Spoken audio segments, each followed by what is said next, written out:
Сәлем достар, сіздермен бірге біз айқайлайық жобасы. Тәуелсіздігіміздің 30 жылдық мерекесімен шын жүректен құттықтаймыз. 30 жыл. Ал, құрметті достар, жалпы YouTube каналына, біздің каналымызға жазылған достар, бүгін бізде айқайлайық жобасында біздің қонағымыз туралы айта кетейік. Біздің қонағымыз мәссаған, керемет жігіт. Бүкіл Шымкент мегаполисінің бүкіл балдыздардың жездухасы, биылғы 2021 жылғы жайдарманның чемпиондары. Соны айтыңыз. Қасты алдар бүгін бізде Қанат. Жездуха! Миллиондаған жандардың жүрегін жаулаған десе, миллиондаған подписчиктері бар, миллион халқы бар мегаполистен шыққан. Себебі команданың, топтың аты миллион ғой. Иә, миллион команда. Кеменің атын қалай қойсаң, ол солай жүзеді. Миллион. Негізі осы сөздерді дәнекер айту керек еді, таныстырған кезде. Жарайды. Енді Қанат, қош келдің. Біздің ойынның қазір ережелерімен таныстырып өтейін. Бізге бар жоғы 11 сұрақ, оның қазір 7 сұраған бірінші кезеңде ойнайтын боламыз.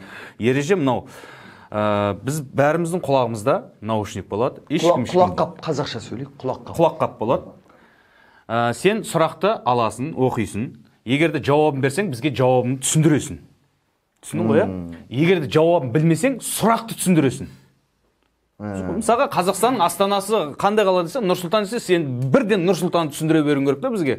Түсінбесең, жаңа сұрақты түсіндіресің. Егер мысалға музыка 1 минут уақыт беріледі, музыка тоқтаған кезде біз барлығымыз сол сенің түсінгеніміз бойынша жазамыз, мына жақта мынандай деп. Біз бесеуміз бір командамыз осыны.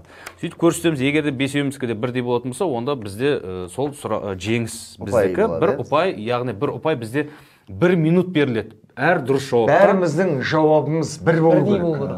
Дұрыс жауапқа 1 минут. Ол минуттардың қандай пайдасы бар, оны кейін супер играда, оны кейін ары қарай ережесін түсіндіре жатамыз. Біз миллион командасы бүгін біз.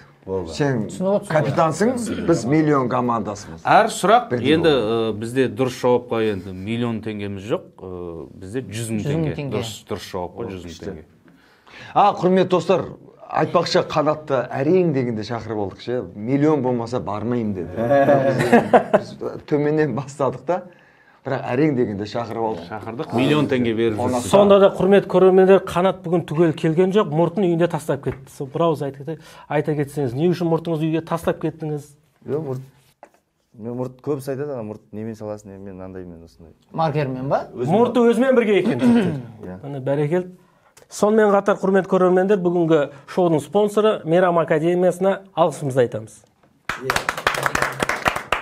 Ал достар, сонымен бүгін бастаймыз. Айқайлайық жобасы. Бүгін біздің қонағымыз миллион Қанат, миллион подписчигі бар. Қанат, ережені түсіндің? Түсіндім. Сұрақтар алдымызда. Көңіл-күй қалай, жалпы? Нормально ма? Зорға тады. Бүгін былай, егерде қиын болса, сұрақты жаз бізге әйтеуір түсіндір. Бұл сіздер барда уайым жоқ болды. Қуанған қуаныш, мысалы Құдай қаласа қазір бәріміз бірдей болып шықса, жауабымыз қуаныш бір белгісі де бар. Өзің соны қазір айтшы. Егер дұрыс жауап тапсақ, жалпы жезделер қалай қуанады өзі? Қалай мысалы? Күшті болды сендер фильмдерінен мысалы 3,5 миллион адам көріп отыр. Қуандың. Дұрыс жауап тапсақ. Белгі өші деп. Гол саған кезде. Қимылмен. Роналду. Белгісі қандай? Біз соны істейміз бәріміз бірдей істейміз. Жездуха дейді. Миллион дейміз. Миллион дейміз ба? Оқырмандарымыз қаралама миллион болсын деген немен. Миллион дей берсек өз болады. Миллион дейміз, қолмен қалай істейміз? Жест. Миллион.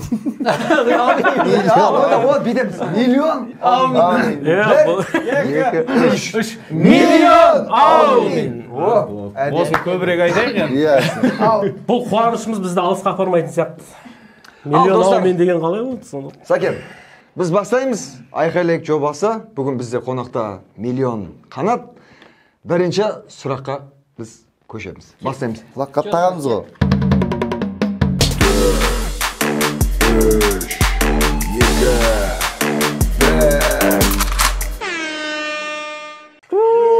Ал. Давай. Дауыстап оқы. Так. Aha. Дауыстап, о. Cevap. Жауабын білмесең сұрағын түсіндір, сұрағын. Сұрақты айтайын ба? Я. Түсіндірейін ба сұрағын? Жауабын білмесең сұрағын түсіндір. Cevap. Жауабын айтайын ба? Жауабын білмесең сұрағын түсіндір. Сұрақ. Дауыстап айта бер. Шыбын, маса. Не ол? Білмеймін ғой. Кене. Егер жауапты білмесең Көпшім кішкентай. Кішкентай. Инелек. Қанат. Егер жауабын білмесең сұрақты түсіндір. Сұрақты оқы. Ең кішкентай құс. Ең кішкентай құс қой. Не ол? Ең кішкентай құс не ол? Инелек кене. Калибри. Стоп. Мәссаған. Блин, мынау негіз 1 минут жетпей қалды ма түсіндіруге сонда? Яғыш кетті құс. Менің түсінгенім... Жоқ, жазайық та. Ештеңе түсіндірмей. Жауабын алда жаз. Жауап тұр ғой мынада, иә? Оған Ол тимейсіз. тимей-ақ. Мынау. Ами өзімнің де нем Иә, жауабың жазы ішіңе көрсетпе де, былай қадап қоясың. Түсінің ғой, иә? құсқа жетамын. Так. Дұрыс жаздым ба? Осында шығар? Осында болу керек. Так. Енді талқылайық. Бит, тоқта. Көрсетпе жаз. Қанат. Ешкімге Ешкімге көрсетпей. Ана мектепті ешкімге көрсетпей бір көшіретін бар еді ғой сол мысалы. Жауабымыз бәрі бірдей болу керек та. Мектепте мен ешкім көрмеген. Мен ақы көрейін. Енді былай қылайық. Менің енді Қанатқа 1 минут кішкене жетпей қалды ғой. Сәл қиындау болды. Сұрақтың жауабын менімше Қанат білген жоқ шығар деп ойлаймын, бірақ құсты мен түсіндім. Құс екенін. Бір құс екенін. Кішкентай құс. Ең кішкентай құс деп түсінді. Дұрыс па? Ең кішкентай Мен де құс. солай түсіндім. Ең кішкентай Ең кішкентай. Енді біз бұл жерде бәріміз енді палашпай ақ қойып оқысын да сұрағын. Сосын ары қарап әркім жауап. Жоқ, жауап. Сұрақ сол. сұрақ- Ең кішкентай құс. Құс Ең дейді ма? кішкентай құс. Тәңке, сен не деп жаздың? Бастайық. Мен калибри дедім. Калибри. Мен де калибри. Мен де калибри дедім. Көрсекші. Калибри депті. Не болады? Шіркей. Шіркей? Шіркей. Кішкене, беріп кішкене. Саған кішкентай құс Құс деді ғой сен. Шегей деген ол құсқа жатпайды ғой. Ол адам. Енді бейт па, бейт. Шыбын деген құс емес қой.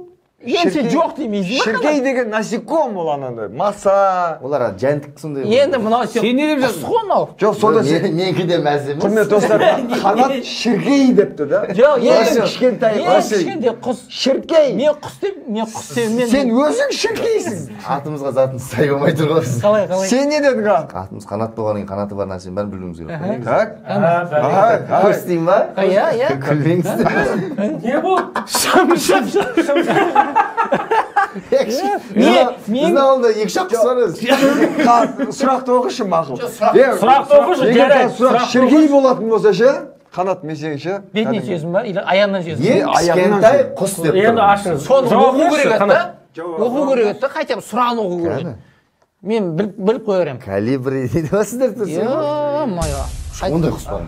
Калибри деген бар ғой негізі. Калибри деген құстың ең Қанат. кішкентайы ғой сол. Мен бір нәрсе айтайыншы, егер де жауабын білмесең оқышы, аузымен оқышы, сұрағын оқышы. Қанат калибри деген құс ең кішкентай құс та, ол интернетте бар да, ол не вообще негізі секундына бір 400 ба 400 бір бәле. Ала. Қанат, одан кейін мысалы қара. Егер сұрақты білесің, бірақ жауабын білмейсің, сұрағын түсіндір. Бүйт жазып түсіндір. Болды қазір, болды. Мен саған оқы деп жатқанмын. Негізі Қанеке, вообще бізде достар, енді кішкене бұл бірінші сұрақ болды. Қанат кішкене түсінбеді 1 минуттың ішінде. Егер жауабын білмесең, біз білетін болсақ, біз саған түсіндіруіміз керек та, түсіндің ба? Сен кішкентай құс екенін біз енді соңғы жағына ғана түсіндік та. Енді ол Иә, біз мына саған калибри түсіндіреміз да, түсіндің ба? Абай, шынымды айтсам, кішкентай құс екенін түсіндім. Мен Сәкен калибри де деді да. Сен содан оқыдың ба? Енді маған айтпайсың ба, түсіндірмейсің ба? Мен соңғы жақ уақыт жетпей қалды, уақыт жетпей Сен қалды. уақыт жетпей қалды. Мен Сәкенеге түсіндім, гонг кетті, уақыт бітіп қалды. Интеллектуал шоу да, бұл саған жезқуға емес, КВН емес. Ақыл керек. Мына калибри сияқты ұшпайды ше. Барыңды сал енді. Не қыламыз мына шіркейді? Енді достар, былай қылайық. Бұл бірінші сұрақ. Ең қызықты сұрақтар алда. Қанат миллион бізде жобада. Екінші сұраққа біз қазір көшетін боламыз. Екінші сұрақтың жауабын бірақ Қанат сен боп, біз боп бәріміз табуға тырысамыз. Сонымен екінші сұрақ. Кеттік.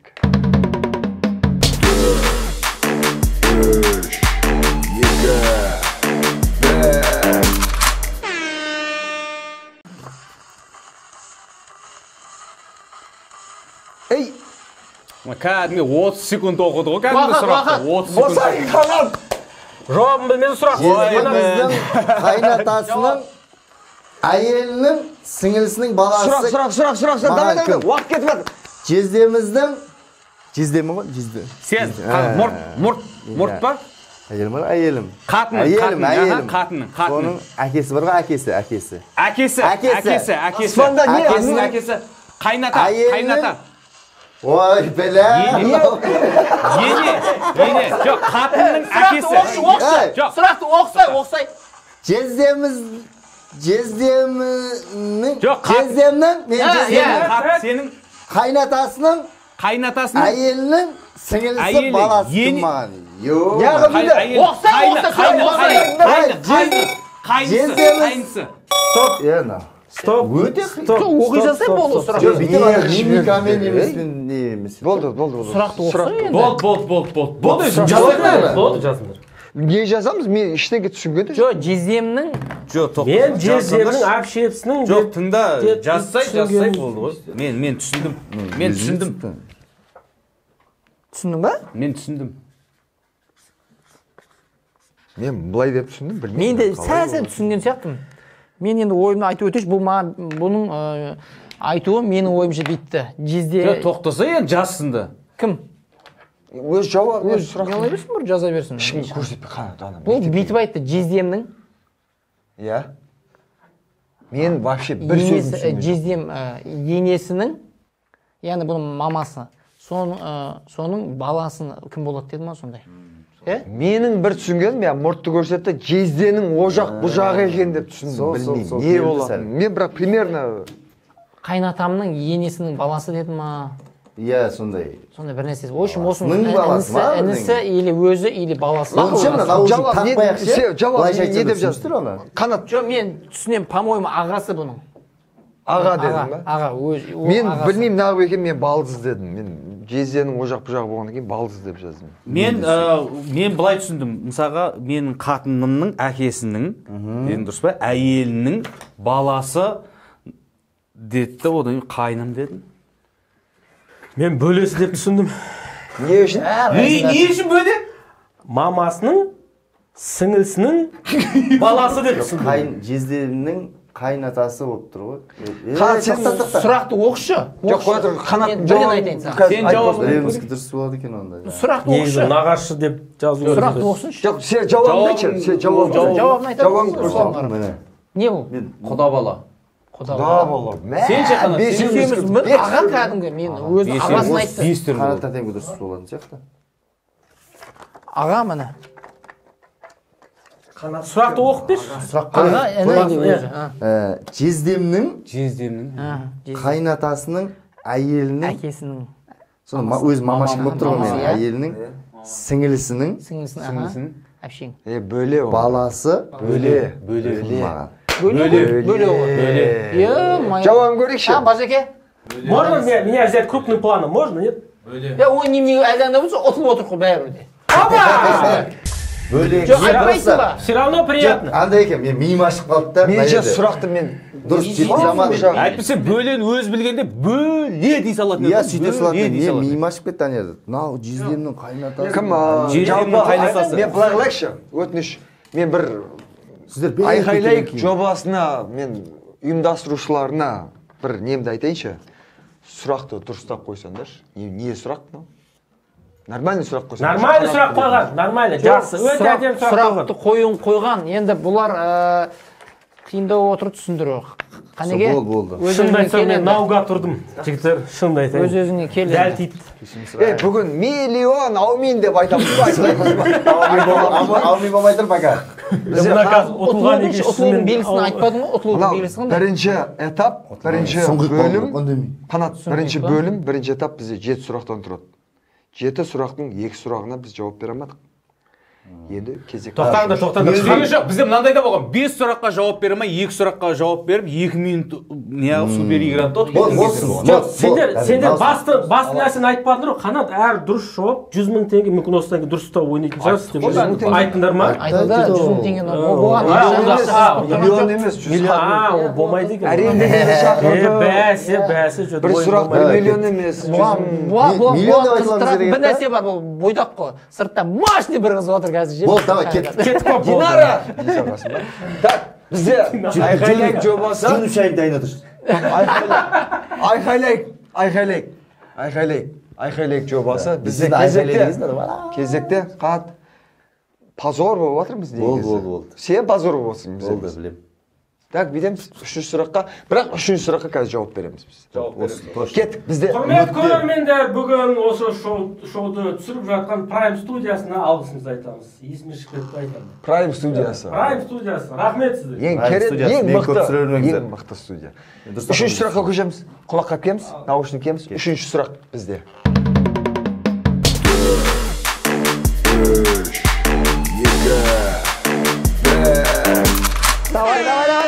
Давай. Уақыт үнемдейік.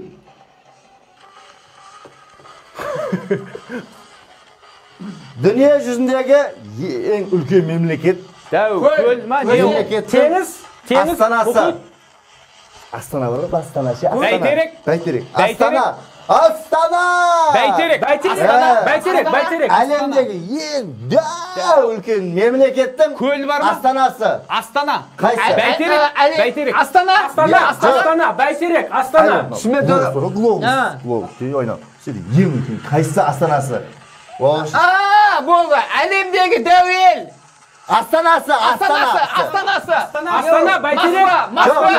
Астанасы қай? Москва. Әлемдегі дәуелдің астанасы. Әлемдегі ең үлкен. Әлемдегі ең Дәуел. үлкен. Россия. Россия. Астанасы. Москва. Бәйтерек ба?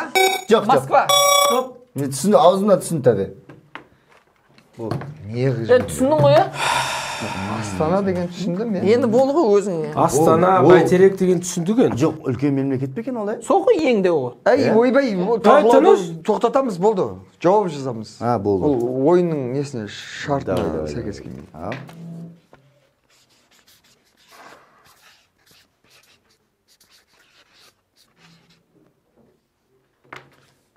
Мен Енді дұрыс жазған шығармын, енді алты әріп қоя. осы уақытқа дейін енді өмірлік Бірақ ше, былай қылайықшы анам, егер Неғып сен соңында жазасың, ойланып, или біздің талқылауымызда нәтиже шығарып ойлан. Тез жазсақ. Енді былай қылайық. Астана екен мен соңғы жағында түсіндім. Бірақ қай елдің Жоқ, ол астанасы мен былай түсіндім. Мысалға, мынау жер бетіндегі ең жері үлкен мемлекеттің астанасы. Әлемдегі ең дәу елдің астанасы көрсеттім. Енді ол өзіңіз білесіздер кімдер? Мен бүгін жарып жатырмын. Не беріп атқаным ғой жаңа әлгі Астанаға. Мен жарып жатырмын бүгін. Бәйтеректі көрсеткеннен кейін мені шатастырдың ау деп ойлап отқан жоқсың ба? Жоқ, кісілер түсініп. Мен де сәл басқа Астанамен сипаттай алмаймын, Астананы шатасып кете жаздадым. Бәйтерек, Астана деп ойлап қалдым. Жоқ, короче, мен Москва деп жаздым. Үлкен деген екен, үлкен деген ең үлкен жерде Москва. Сен жазың. Мен енді мына өмірлік опытым бар деп ойлаймын да. Сол үшін мысалы әлемдегі дәу ел деп сосын Москва деп енді астанасы Москва. Түсіндегенде қорқынды түсіндірдім ғой Москва деп. Жоқ, Бәйтерек дедіңдер ғой, дұрыс па? Жоқ, сен неғып Москва деп сразу түсіндіре салмадың?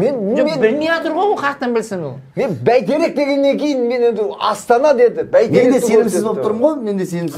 Жер көлемі жағынан Россия ғой енді. Ең үлкен ел деп қойды. Қазақстанда мысалға Орта Азиядағы ең үлкен территория. Ол битті ғой. Глобус деді ғой. Глобус мен глобус деп ол битті Астана деді, бәрін Бәйтерек көрсетті, дәу деді ғой бұлай, ең дәу. Жоқ, Россия деп түсінуге болады. Түсіндіріп айтты ғой, әлемдегі дәу елдің астанасы деді ғой. Сен не астанасы деді ғой. Мен саған айттым Москва деп айтып отырмын ғой, айқайлап. Жоқ, енді мен ше Астана екен түсіндім бәрі да. Астана, Бәйтеректі көрсетті, дұрыс па? Мен де. үлкен материктің үлкен мемлекет Москва. Москва дұрыс. Оқиық, сұрақ болғыш сен бір. Дүние жүзінде ең үлкен мемлекеттің астанасы. Енді жауабын оқиық. Ол 1, 2, 3 Москва! Ой, бәрекелді. 1, 2, 3 миллион! Аумин! Ой, миллиондар көп болсын. Үйтіп миллион жинаймыз. Мінекей, құрметті достар, бізде 3 сұрақ ойнатылды. Біз соның біреуіне жауап бердік. Қанат, бізде қазір енді біздің еншімізде 1 минут бонус бар. Қанат, ол супер ойында саған өте саған 1 минут уақыт супер ойында. Оны Керек супер болады, ойында. ол, Иә, ол керек болады. Болды, әйтеуір 1 минут. Әр сұрақ. Кеттік, көп созбаймыз. 4-ші сұраққа. Бізде айқайлайық жобасы 4-ші сұрақ. Біз кеттік.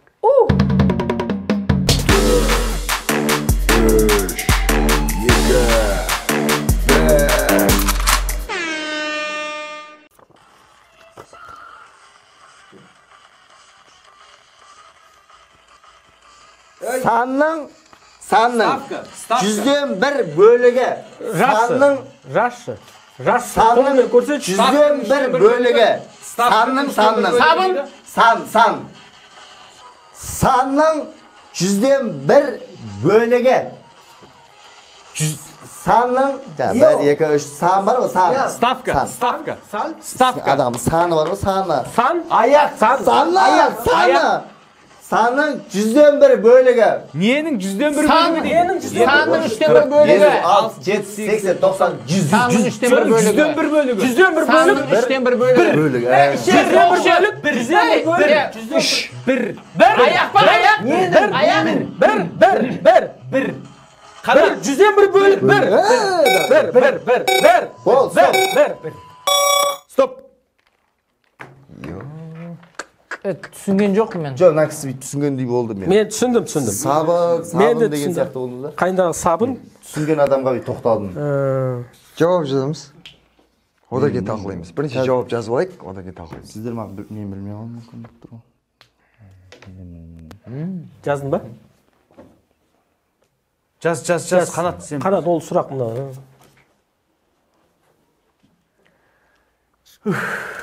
Бәрі нормально болады. Мен не жауап жазарым білмеймін. Мен саған түсіндірдім ғой, жазсай сол. Что это было, абай? Не алып түсіндірдің? Вообще. Тілін қышты басында Мен есепке ондай андайға жоқпын да. Сол есеп туралы келді да сұрақ. Білмеймін мен, ұятқа қалайын деп. Осы жазшы, созбас. Не деп жазайын? Не деп? Білмейсің ба? Білмеймін деп жаз. Білмеймін деп жазуға болмайды, бір нәрсе жазу керек. Мен сол бір нәрсе жаздым в общем. Неше математика. Біздің көрермендер бәрі сары футболкада ең ақылды деп жазып отыр. Негізі, Қанат қызыл дипломға бітіргенсің. Қызыл диплом, сары футболка ең ақылды. Математикалық сұрақ деп түсіндім мен. Иә, 3-тен 1 деп атқанда түсіндім, бірақ Қайда 3-тен 1? Қанат, соза бермей шынымен. бұл не жазарын білмеймін. Білмей жатырмын ғой, отса ше. Бірдеңе жаз сен, тоқтаса талқылай бермей. Ағайындар, сабыр керек бұндайды. Қазір. Сабыр түбі сары алтын деп қойсайшы. Жаздың ба болма? Білмеймін менде жаман болған. Тоқта. Жаурап Тоқта, мен сендерге түсіндірейін. Мен түсіндігім бойынша 100 дедің, дұрыс па? Мені 100 санадым. 100-ден 1 бөлігі дедің, дұрыс па? 100-ден 1 бөлігі 1 емес па енді? 1. Сен не дедің өзің? 1.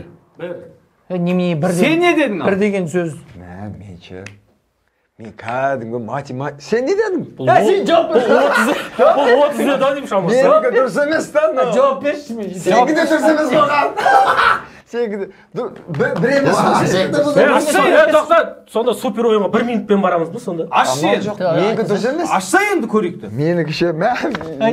Айшы. Екеумізге бірдей болып кетсе жаман болған. Камераға ғана көрсетейін. Айса. Yo-май, мен де соны бұл қай оймен? Сен не оймен жаздың бұл? Мен Ол 3-тен 1 бөлігі, бір санның 3-тен 1 бөлігі. 3-тен 1 бөлігі. Не, бір санның 3-тен 1 бөлігі осындай бола ма не? Енді қандай болады енді? Жаңа қай сен математика мақтау? бірдің үштен бір бөлігі сондай бола ма? 0,5-тен басталады. Жа 0,5-тен басталады ғой. Оның бір бөлігі ғой. Точно, мен 0 деп ұмытып кеттім. Мақұл ғой мен. Аумин болды. Аумин болды. Сен жоқ қара мақұл. Екеуің ақы бір деп басын. Не бір деп айтпайсың. Бір деп айтты ғой, бір деп айқайлап отырып қой. Бір деп. Мен саған бір ма дедім, сен бүйттің маған. Кімге айттыңдар? Бір дедің, дұрыс па? Саған айттым ба бір деп? Мен бір дедім. Маған өйтіп ешкім айтқан Сен не жоқ. дедің? Маған ешкім айтқан жоқ. Мен сұраққа Жоқ, созбас, айтшы енді. Фотосында түсінген жоқпын мен. Енді мен сұрағым мына 3-2. 3-2. Не жазады? Жоқ, мен білмеймін ғой, мен сендерге айтып жатырмын. Сұраққа түсінген жоқпын. 3-тен 1 бөлігі, значит, 1 жоқ, 2 мен 3 шығар. Примерно 3 Жоқ, мен саған түсіндірдім ғой, дәнекер. Сен түсінген жоқ, мен саған айттым. Бір демейсің ба маған? Бір дедім. Бір әшейін бір демейсің ба? Мен кешірім сұраймын, мен жаман қателестім. Тоқтасам, бір сұрақты оқыш, может, сұрақты оқыш, сұрақты оқыш. Санның 100-ден 1 бөлігі. Санның? 33 бүтін 30... Қандай? Қандай? Ей, мына жер Пайыз. Пайыз ғой ше, процент қой. 1% дұрыс қой. 1% ғой. санның 100-ден 1 бөлігі сұрақ. Пайыз ғой, жоқ, пайыз деп тұр ғой енді, орысшасы анау. Дұрыс. Атауы пайыз ғой. Ешқайсыңға дұрыс емес. Ешқайсың дұрыс емес қой, неме улап шулап асыңдар. Мә? Бір деп. Вообще мынау біздікі дұрыс. Екеуміз дұрыс па? Тоқта, біз Абай екеуміздің айқайлап атқан себебіміз сұрақ қандай болды? Бұл мәлі бұл жерде 100-ден 1 бөлігі де. Ол сұрақ. Мен 100 деген түсінбедім. Санның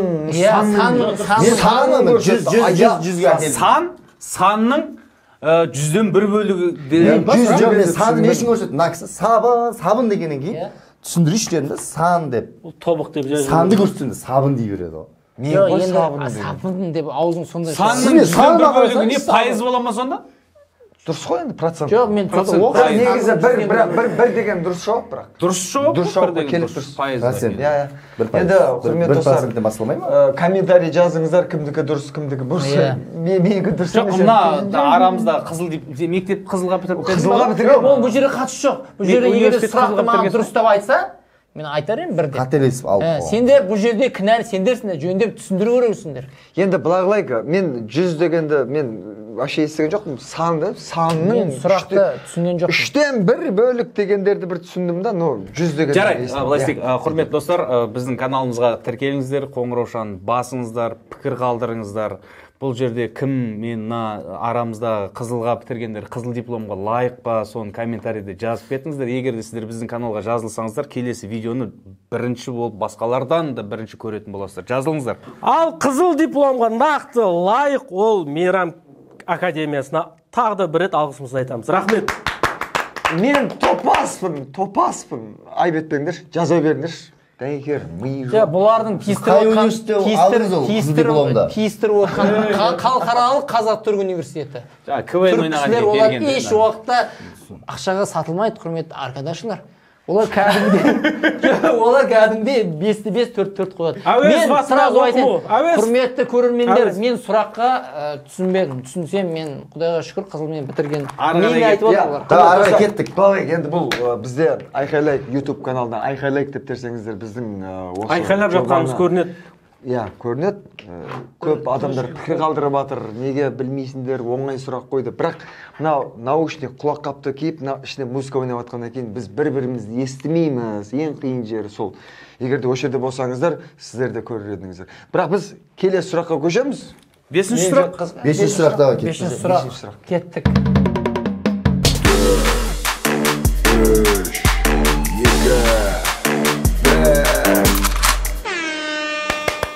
Давай.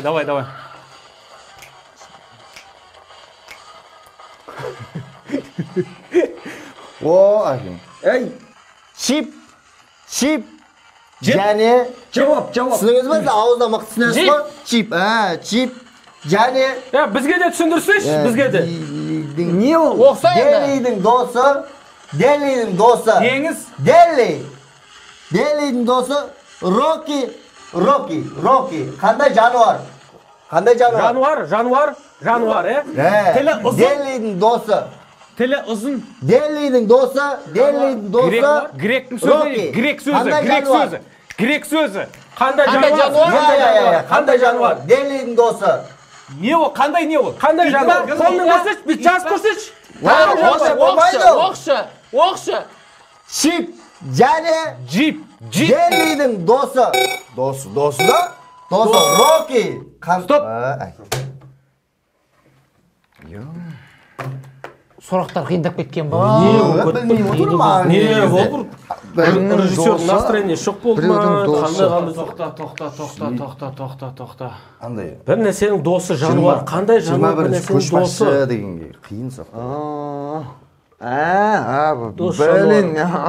Достықта қандай жануар? Дос болып жүретін жануар. Өз адамға қандай жануар болады? Дос болады. Ол келмеді. Мәсі, жануар, я? Бір жануар жазамыз бен сонда. Біреудің досы ол, енді айта алмаймын ғой, кімнің досы екенін. Болды. Жас, өзің жасы. Болды, мен негізі Мен қазір тапқан сияқтымын қош. деп ойлаймын, Біз ойлағандай болып қалмайды. негізінен Біз ойлағандай болып қалмайды. негізінен- Не қылтипаны бар? Болмайды деген болып шығар қазір. Қылтипаны бар? Міне, Жаздың ба сен? Жоқ. міне. Мен түсінген жоқ мұғай. Мен айтайын. Тоқташы. Жас болсын. Жас болсын, одан Жоқ, кейін айта берейін де. Қазақша жазайын ба, орысша жазайын ба, бәрібір ма? Немісше жазсын. Бұл бүйтіп айтты. Джип дедің, е? Джип? Джип несі? Шіркей деп айтты ғой, жіп деген. Жіп. Қуатымды тәгі, мен дұрыс жауап қазір тауып аламын ғой. Мен бүйте салайын, болды, мен жаздым, болды. Джип па? Жіп нендей бола ма деді? Дейді, телефонға салатын. Чип дедің ба? Ё-майо. Мен онда дұрыс емес. Мен бит. Ёлки-палки. Түсіндім мен. Мен Қайтып жазсам бола ма, болмай ма? Жоқ, қара, мен бит түсіндірдім, қара. Джип дедім, Гелендваген деп түсіндім. Соның үшінші, соған атта синонимі қандай дедім да? Машина кабан деп түсіндім да. Кабан дедім. Қай жануар адамның досы деп болса? Жануар кабан ғой дедім да. Қанаттың досы қабан. Кабан да, сосын кабан деп Бір білмеймін. нәрсе айтайыншы, бізде қанатшы дұрыс жауапты тапқан кезде ғана сурет салады ше. Мына бір кабан суретін саламадың ба енді? Жоқ, енді кабан болса сала салу қиын емес қой. Сен не дедің? Ал сен не дедің? Сендерді күн көрейік мен. Мен мысалға адамның досы ит дедім. Ит дедім мен де. Үшеуміздің бірдей шығады екен жақсы. Мына екісі Не, құртып қалды. деп ит құсап не аламайсың, тілін жалын деп. Мен айттым ғой соның Көз тиген. Не үшін ит? Көз тиген. Біздің қанатқа көз тиген. Дос деді. Дос, Жануардың досы адамның деді досы. ғой. Қандай жануар? Менше, не дедім? жоқ, мен тышқан дедім, мен Чип и Дейлдің досы, мультфильмдегі. Сұрақты оқышы сен. Сұрақты оқышы көрейік. Мен сөйтіп түсіндім мен. Чип және Дейлдің досы Рокки қандай жануар? Рокки деген не? Рокки Жанындағы ше сыр деп. емес. Жоқ, семізші томпақ. Анау ше сыр деген Иә. бүйтіп ұшып жүретін ана тышқан Тышқан крыс ғой, аман дәу білмеймін. тышқан ғой. Чиппидейлді көрген емеспін мен өзім. Ой, Чиппидейл. Ең бір жақсы көретін. Нам спешат. Мен дұрыс па дұрыс емес.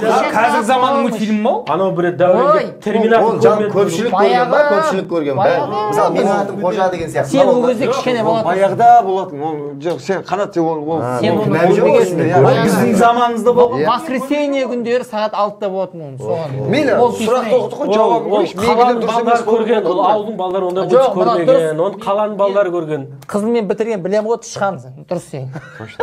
Мен Криса дейін дедім. Жауабын оқиын. Тышқан ғой. Рокки қандай жануар?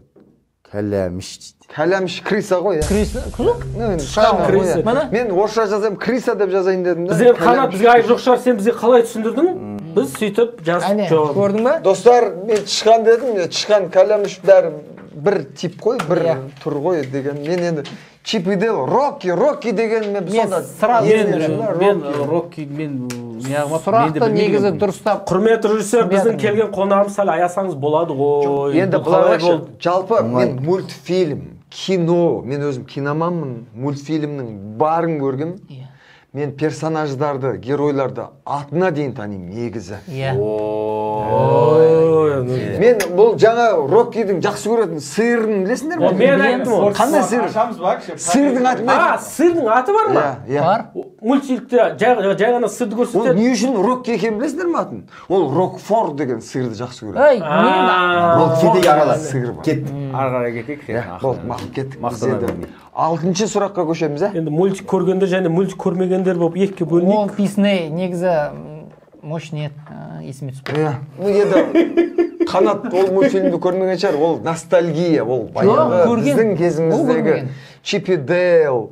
Нағанат көрмеген. Утиные Утиные истории. истории. Иә, баяғы. Утиные истории. 3 аттарын білесіңдер ма? 3. Ой, ары қарай кетейікші. Мақұл. Кеттік біз. Еске алу кешеміз ғой. Алтыншы сұрақ көшеміз. 6-шы сұрақ. Қанат 6-шы сұрақ. Қиын сұрақтар кетті ғой, жеңіл сұрақтар бар. Жеңіл сұрақтар қалған. Айқайлап жобасы Қанат миллион. 6-шы сұрақ. 6-шы сұраққа біз көшеміз.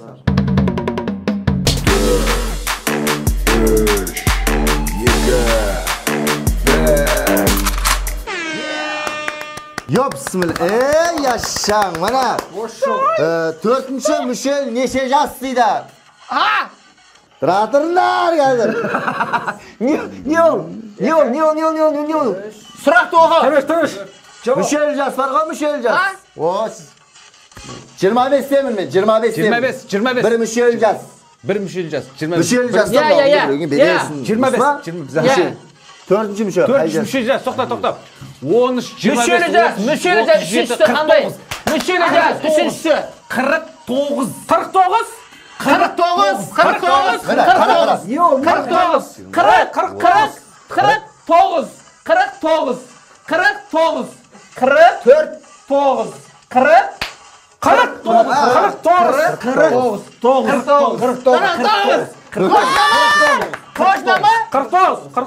Давай. Сұрақ түсінбедім. Стоп. Құдай ақырын берсін. Бұл сыз жазайық қана, пазарттар созбай. Шедекте бірден жауап. Давай, бірден, мына. Бірден сұраққа көшесің. Ағайындар. Мен де прям сонша айқайлап кеттіңдер. Иә. Тақпаңыз ғой. Қуанып адым, мен Қанат үшін қуанып адым. Иә. Иә. Бірақ мынау енді точно Дұрыс. Үшінші мүшел жас дедім. 4 Ой, бә дегенді айтып берші осы жерде. Бірақ сеніңнен 49 дедің жауабын. Мен 49 дедім. Дұрыс, 49. 4-ші ма? Мен де 49. 4 мүшел жаз 49. Сұрақ. 4-cü Müşeli жас deydi. Tak. 52 ма? Bir yakış. Milyon almayın. 4 мүшел жаз мен сразу түсіндім. Абекең, негізі сен бұл абай түсіндірді, негізі абай тап. Мен 50-52 деп айтайын деп жатырмын негізі. Сен бәрін білетін болып жатырмын ғой жаңа. Мүшел жасқа келген кезде мен осындай. Қалай білмейсің? 13, 25, 37, 49 ғой.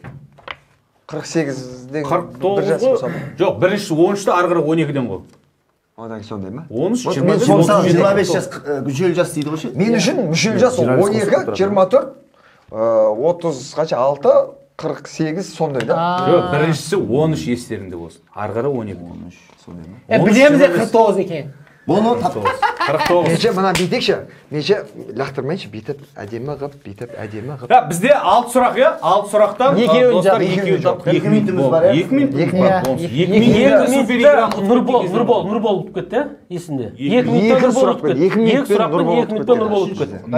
Енді бұлаңлайық. Елдің жаманы Нұрболдың өзі екеуін тапқан. Елдің жаман демеші, біздің топақ қой, Нұрболшым, Нұрбол, Айтолып жаным, елдің жаман, Аузынан айналайын, балқыса.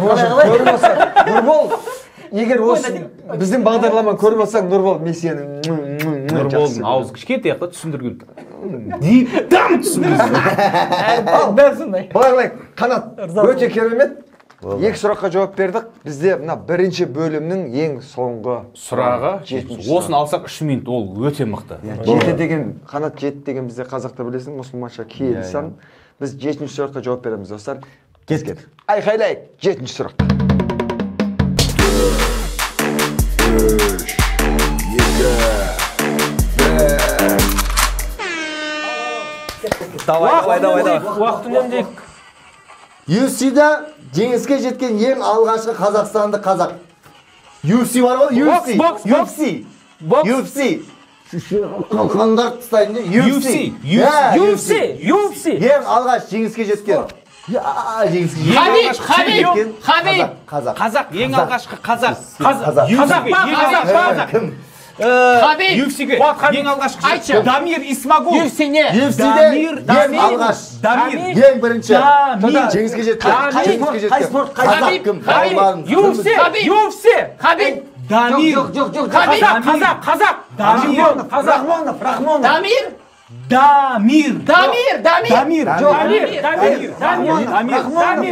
Қазақ. Қазақ бірінші шыққан қазақ Дамир. Дамир ма? Мен білмеймін.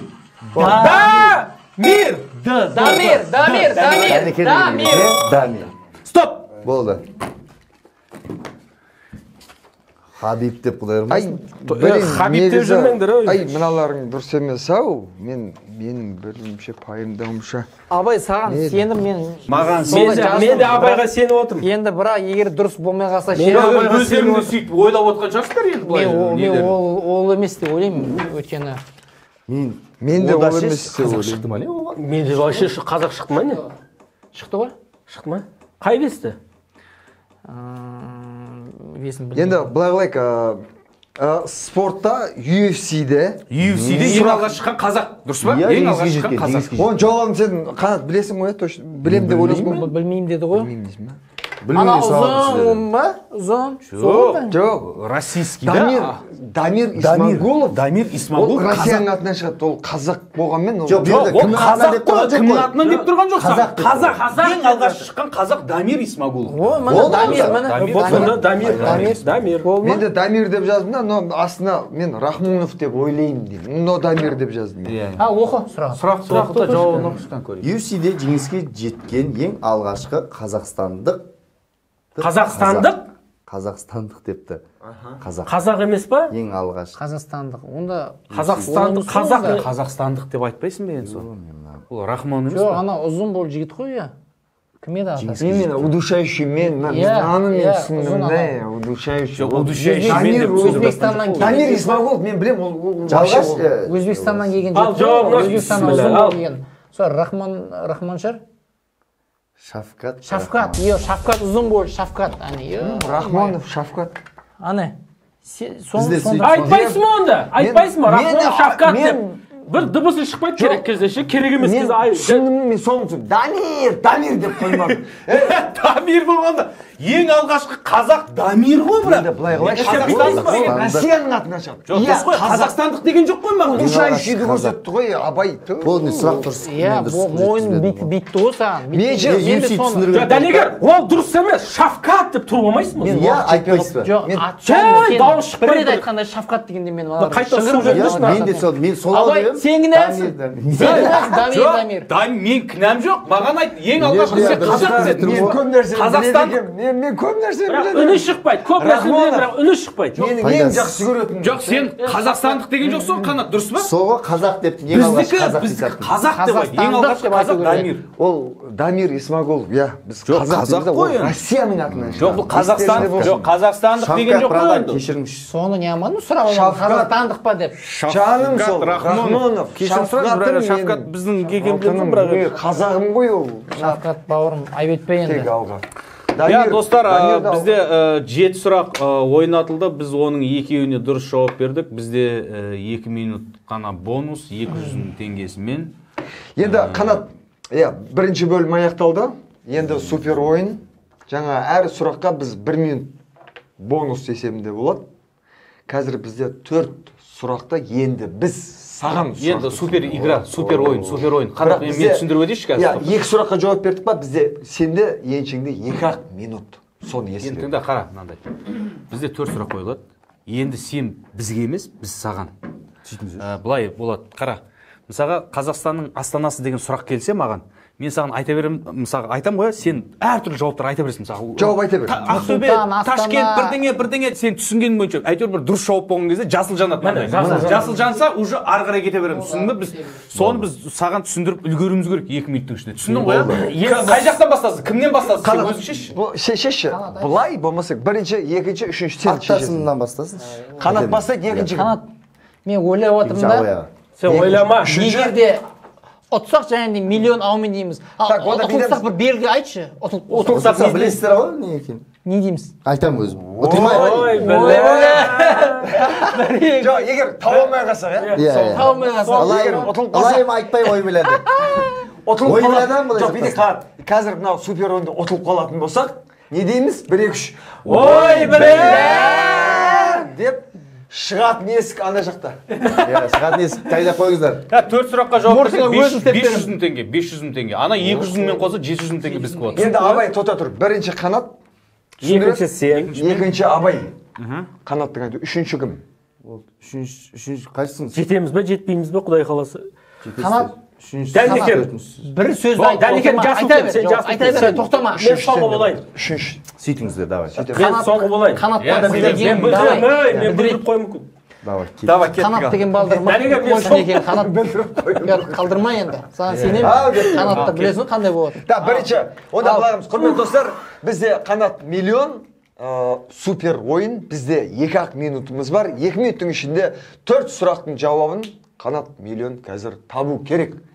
Кеттік, бізде супер ойын Қанат миллион. Қанат өзім жігіттер қояды, Қанат миллион табады.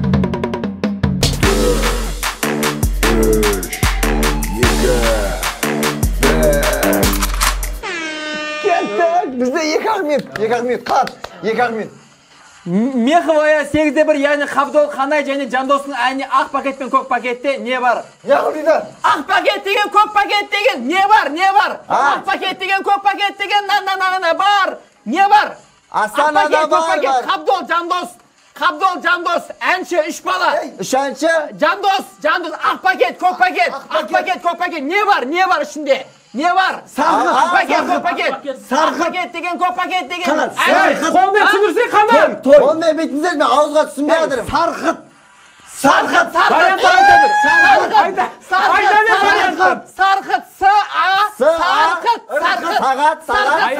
Айраса дей ма? Сарқыт тойда. Сарқыт. Давай. Босай. Не болды? Баклажанның қазақшасы не? Баклажан. Баклажан. Баклажанның Бақтаншап. қазақшасы қандай? Қазақшасы баклажан. Бақтарес. Жетатақ. Айқайда, ояла соңында сөз. Баклажан. Жертатақ.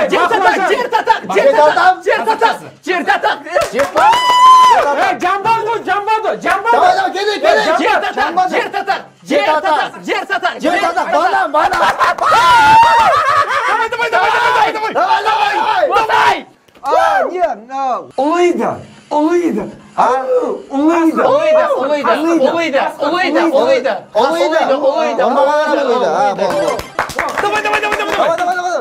Қай сөзің жазылуы дұрыс?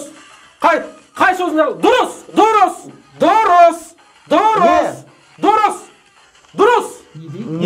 Правильно. Дұрыс. Не ол? Қай сөзің жазылуы дұрыс? Жауабы дұрыс. Стоп. Бұрыш дейміз.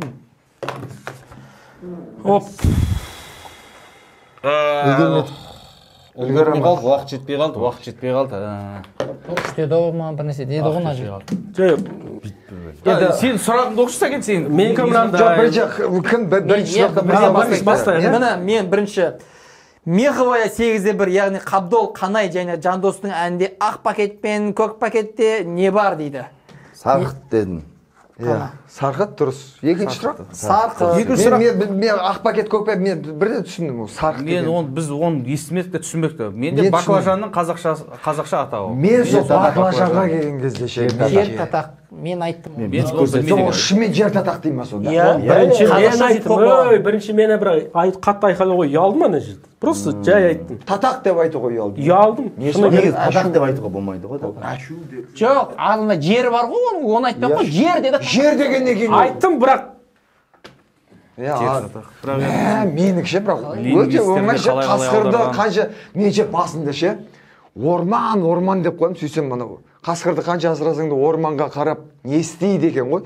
Мен бас жағын оқыдым да орманға дейін оқыдым ғой. Қасқырды қанша асырасаң орман деп алдым. Кейін барып қарасам, сөйтсем сен сол ұлы ғана сразу түсінікті. Ұлы түсінікті. Сәкен сенікі қандай болды? Менікі логикалық сұрақ болды. Қай сөздің жазылуы дұрыс? Бұна мимиканы Қай сөздің жазылуы дұрыс? Сол жерде жауап дұрыс деген. Ненің жазылуы? Қай сөздің жазылуы дұрыс? Логикалық сұрақ. Дұрыс Сол жерде дұрыс деген сөз, ол жауап. Сәкеш, мен сразу дұрыс деп түсіндіре бастадым. қанша бағдарлама түсірдік қой, саған не қиын сұрақтар саған келді? Дұрыс деген жоқ, енді жауабын айттым ғой мен. Былай да айттым, былай да жауабын көрейікші ма? Сен енді таптың ба енді? жауабы дұрыс. Сенде мен жауабын көрдім. тауықтың миінде болса да ми бар дейді. Ол үйде екен ғой мен. Шегірткеден қараған сәл көптеу ма деп ойладым. Енді құрметті достар, Қанат, бүгінгі біздің жобамызға келіп қатысқаныңа, алтындай уақытыңды бөліп келгеніңе, біз енді білеміз, қазір сен енді түсірілім, қазір Аллаға шүкір Жездуханың қаншама түсірімдер болып жатыр. Миллион командасы, миллиондаған көрермендердің жүрегіне жол тауып, бір керемет сондай шығармаларың көп болсын. Рахмет сіздерге үлкен. Негізінен бізде Қанат, бізде бүгін студиямызда қонақ. Жеңіліп қалды, жеңілгенде тұрған ештеңе жоқ. Дегенмен кеше ғана чемпион болып келген бала бүгін бізде сәл жеңіліп қалды емес қой, жеңіліп қалдық десе. Жеңіліп қалдық қой, бұл командалық қой. Мен жеңілдіріз алды ғой. Бүгінгі біздің айқайлайық тобымыздың командасы осы. Иә, өткенде финалда Данекер ағамыз Жаңақорғанға шығып жеңіліп қалған сияқты. Рахмет. Бірақ енді мен ағаларыммен жеңсем де, жеңілсем де бірге бағдарламада болғаны қуаныштымын. Енді соны жуып шаю үшін бір өмірінде бір қызықты бір оқиғаны айтып етші. Бәріміз бір ырза болайық сонымен. Жеңіліп қалған жоқ, бұл енді миллиондардың көзайым болып тұр ғой. Жеңем деп ағаларыма сен келген, аттасыма сен келіп, қасында отырып жеңіліп қалғаным қызық болды. Десетін шығар. Келем мен қайтып. Аттасымнан шегіртке деген сөзді күтпеген едім десең. Құрметті достар, бүгін бізде айқайлайық жобасында қонақта болған әрине миллиондағы Қанат. Қанат, бүгін енді өкінішке орай жеңіліп қалды.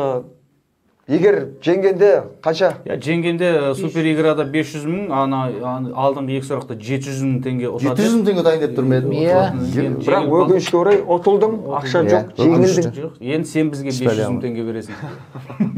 Оны айтамыз деп есімізден шығып кетті ғой, айтпақшы саған. Енді ұтылған үшін енді сен бізге бересің 700 мың теңге. Басында айтпайсыздар ма? Ұмытып кетті. Есінен шығып кетті. Ой, білі, шығатын жағы аяқынан. Достар, бізде бүгін студияда, біздің жобада Қанат миллион болды. Жеңіліп қалды. Айтпайсыздар ма? Білесің, анау. Сол шығатын жаққа өзімізге. Қана есігі. Кездескенше сау саламатты болыңыздар. Оған дейін біз айқайлайық! 700 мың дейді ғой.